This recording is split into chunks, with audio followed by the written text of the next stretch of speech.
ഇനി നമുക്കിതിൽ indexed questions നോക്കാം. അപ്പോൾ ആദ്യത്തെ ക്വസ്റ്റ്യൻ ആണ് 14.1. Glucose and sucrose are soluble in water but cyclohexane and benzene are insoluble in water. Explain. അപ്പോൾ അത് കാർബോഹൈഡ്രേറ്റിൻ്റെ ഭാഗത്തു നിന്നുള്ള ചോദ്യങ്ങളാണ് ഇത് മുഴുവനും. അപ്പോൾ അതിൽ ഗ്ലൂക്കോസും സൂക്രോസും സോല്യൂബിൾ ആണ്, വാട്ടർ സോല്യൂബിൾ ആണ്, പക്ഷേ സൈക്ലോഹെക്സേനും ബെൻസീനും ഇൻസോല്യൂബിൾ ആണ് എന്നാണ് ചോദ്യം. അപ്പോൾ അതെന്തുകൊണ്ടാണെന്ന് എക്സ്പ്ലെയിൻ ചെയ്യണം. അപ്പോൾ നമുക്കറിയാം വാട്ടർ എന്ന് പറയുന്നത് ഒരു പോളാർ സോൾവെൻ്റ് ആണ്. പോളാർ ആയിട്ടുള്ള സോൾവെൻറ്റിൽ പോളാർ കോമ്പൗണ്ട്സ് ആണ് ഡിസോൾവ് ചെയ്യുള്ളൂ. വാട്ടർ എന്ന് പറയുന്നത് ഒരു പോളാർ സോൾവെൻ്റ് ആണ്. ഈ പോളാർ സോൾവെൻറ്റിൽ എന്താണ്, പോളാർ കോമ്പൗണ്ട്സേ ഡിസോൾവ് ചെയ്യുള്ളൂ. പോളാർ സോൾവെൻറ്റിൽ പോളാർ കോമ്പൗണ്ട്സ് ആണ് ഡിസോൾവ് ചെയ്യുള്ളൂ. ഗ്ലൂക്കോസും സൂക്രോസും വാട്ടറിൽ സോല്യൂബിൾ ആണ് എന്നുള്ളത് കൊണ്ട് ഉദ്ദേശിക്കുന്നത് ദേ ആർ പോളാർ കോമ്പൗണ്ട്സ്. അപ്പോൾ ഗ്ലൂക്കോസും സൂക്രോസും പോളാർ ആണ്, അതുകൊണ്ടാണ് വാട്ടർ സോല്യൂബിൾ. പക്ഷേ സൈക്ലോഹെക്സേനും ബെൻസീനും വാട്ടറിൽ ഇൻസോല്യൂബിൾ ആണ്, കാരണം അത് നോൺ പോളാർ കോമ്പൗണ്ട്സ് ആണ്. ഓക്കെ.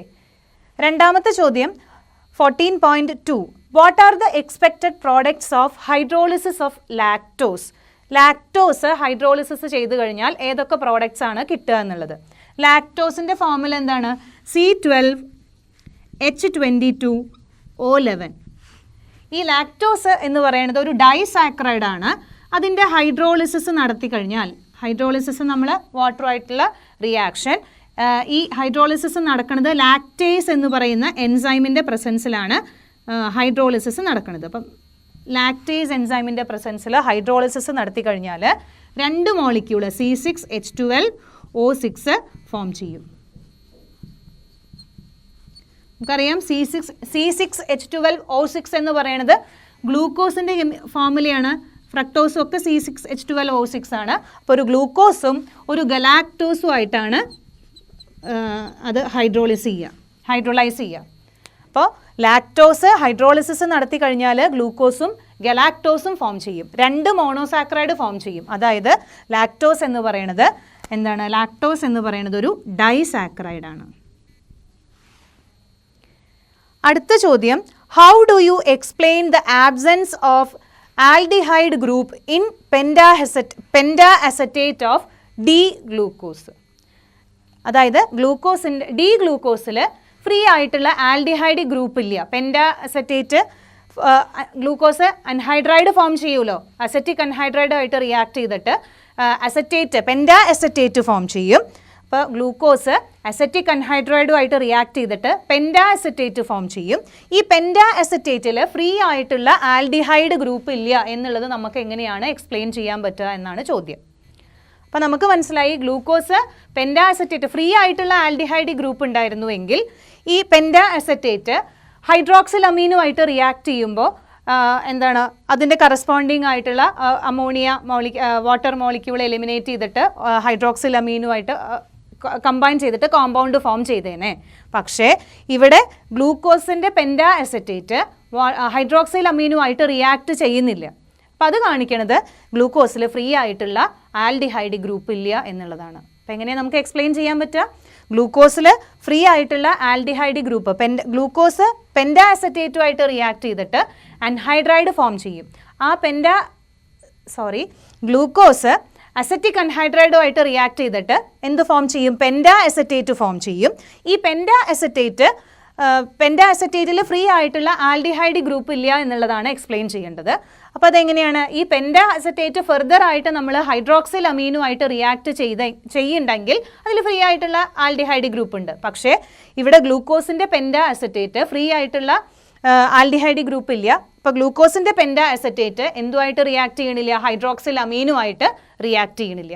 അപ്പോൾ അത് കാണിക്കുന്നത് ഇതിൽ ഫ്രീ ആയിട്ടുള്ള ആൽഡിഹൈഡ് ഗ്രൂപ്പ് ഇല്ല എന്നുള്ളതാണ്. അപ്പോൾ ഇനി അടുത്ത ചോദ്യമാണ് 14.4. The melting points and solubility in water of amino acids are generally higher than that of the corresponding halo acids. Explain.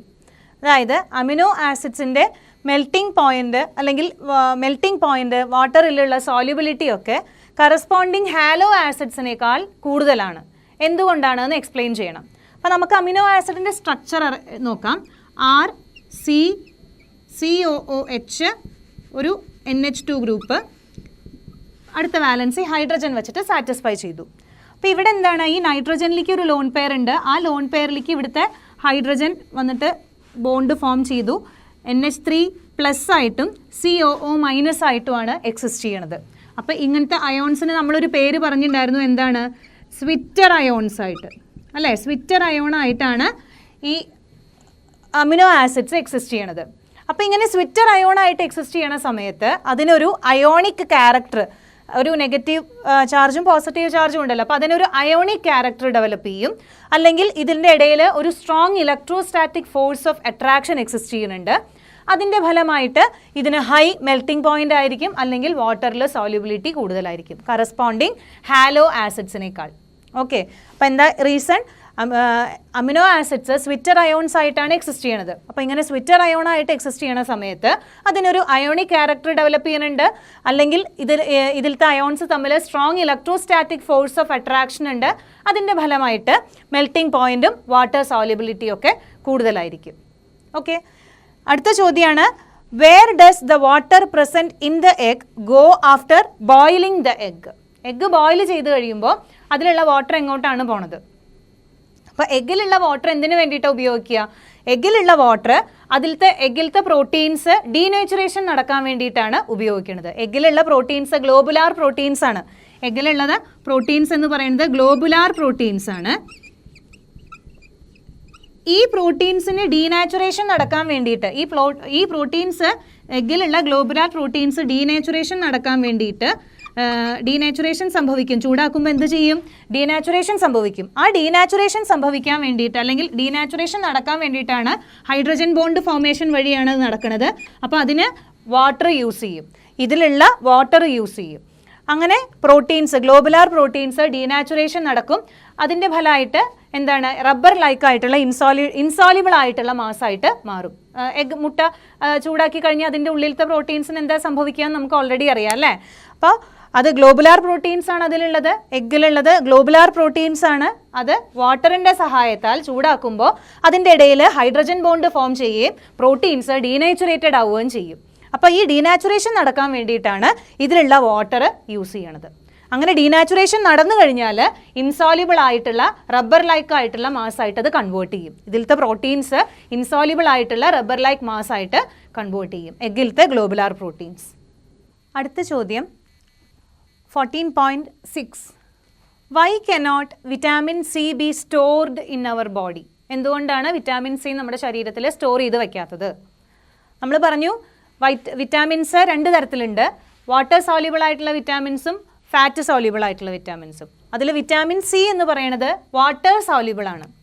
അപ്പോൾ വാട്ടർ സോല്യൂബിൾ ആയതുകൊണ്ട് തന്നെ നമ്മുടെ വാട്ടറിൽ ഡിസോൾവ് ചെയ്തിട്ട് യൂറിനിലൂടെ എക്സ്ക്രീറ്റ് ചെയ്ത് പോകും, നമ്മുടെ ശരീരത്തിൽ സ്റ്റോർ ചെയ്ത് വെക്കാൻ പറ്റില്ല. അപ്പോൾ കാരണം എന്താണ്? Because vitamin C is water soluble. Vitamin C എന്ന് പറയുന്നത് വാട്ടർ സോല്യൂബിൾ ആയിട്ടുള്ള വിറ്റാമിൻ ആണ്. വാട്ടറിൽ ഡിസോൾവ് ചെയ്തിട്ട് യൂറിൻ്റെ കൂടെ എക്സ്ക്രീറ്റ് ചെയ്ത് പോകും. അതുകൊണ്ട് വിറ്റാമിൻ സി സ്റ്റോർ ചെയ്ത് വെക്കാൻ പറ്റില്ല. അടുത്തതാണ്, what products would be formed when a nucleotide from DNA containing thymine is hydrolysed? DNA ഒരു ന്യൂക്ലിയോടൈഡ്, DNA ഒരു ന്യൂക്ലിയോടൈഡ് കണ്ടെയ്നിങ് തൈമിൻ ഉള്ള ഒരു ന്യൂക്ലിയോടൈഡ് ഹൈഡ്രോലൈസ് ചെയ്ത് കഴിഞ്ഞാൽ ഏതൊക്കെ പ്രോഡക്ട്സ് ആണ് കിട്ടുക? അപ്പം നമുക്കറിയാം DNA എന്താണുള്ളത്? 2-deoxy ഡീറൈബോസ്.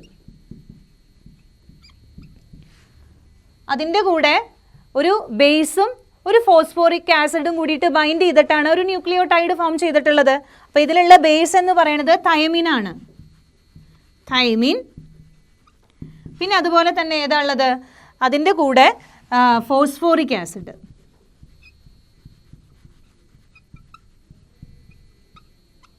നമ്മൾ ന്യൂക്ലിയോടൈഡ് എങ്ങനെയാണ്, ന്യൂക്ലിയോസൈഡ് എങ്ങനെയാണ് ഫോം ചെയ്തത്, അതെങ്ങനെയാണ് ന്യൂക്ലിയോടൈഡായിട്ട് മാറിയത് എന്നൊക്കെ നോക്കിയതാണ്. അപ്പോൾ DNA തൈമിനുള്ള ആ ഒരു ന്യൂക്ലിയോടൈഡ് ഹൈഡ്രോലൈസ് ചെയ്ത് കഴിഞ്ഞാൽ ആദ്യം തന്നെ 2-deoxy ഡീറൈബോസ് കിട്ടും. പിന്നെ അതുപോലെ തന്നെ അതിലൊരു ബേസ് ഉള്ളത് തൈമിനാണ്, അതിലേക്ക് ഫോസ്ഫോറിക് ആസിഡ് അറ്റാച്ച് ചെയ്തിട്ടുണ്ട്.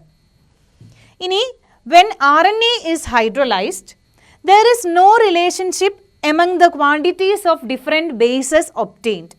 What does this fact suggest about the structure of RNA? RNA hydrolyse ചെയ്ത് കഴിയുമ്പോൾ എന്താണ് അതിലത്തെ ബേസ് ഹൈഡ്രോളൈസ് ചെയ്ത് കഴിഞ്ഞാൽ different quantities of base form ചെയ്യും. ഈ ബേസ് ഡിഫറെൻറ്റ് ക്വാണ്ടിറ്റീസിലാണ് കിട്ടുക. അത് RNAയുടെ സ്ട്രക്ചറിനെ കുറിച്ചിട്ട് എന്ത് എവിഡൻസാണ് തരുന്നത് എന്നുള്ളതാണ് ചോദ്യം.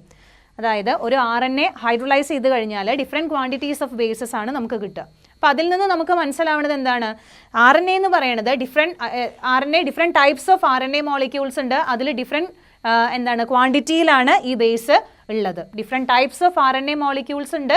അതിൽ തന്നെ ഡിഫറെൻറ്റ് ക്വാണ്ടിറ്റീസിലാണ് ഈ ബേസസ് ഉള്ളത്. അതുകൊണ്ടാണ് ഇത് ഹൈഡ്രോളൈസ് ചെയ്യുമ്പോൾ RNA ഹൈഡ്രോളൈസ് ചെയ്യുമ്പോൾ സെയിം ക്വാണ്ടിറ്റിയിൽ ഈ ബേസസ് നമുക്ക് കിട്ടാത്തത്.